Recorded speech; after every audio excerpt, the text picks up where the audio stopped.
या आठवड्याची शेअर बाजाराची सुरुवात तेजीनं झाली आहे।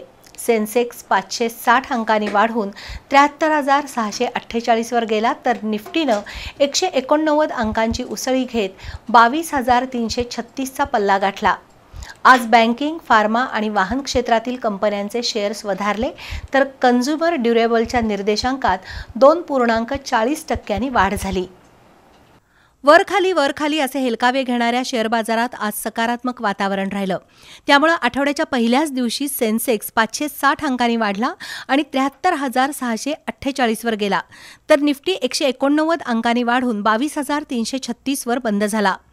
टॉप गेनर्स शेअरमध्ये आज Tata consumer, BPCL, Eicher Motors, L&T, axis bank अशा कंपन्या होत्या, तर Voltas, Motilal Oswal, Siemens, Hind copper, Jio finance अशा कंपन्यांचे शेअर्स उच्चांकावर गेले। आज एका दिवसात गुंतवणूकदारांनी 4.80 लाख कोटी रुपयांची कमाई केली। BSE सूचीबद्ध कंपन्यांचं बाजार भांडवल आता 398.25 लाख कोटी रुपयांचं झालंय।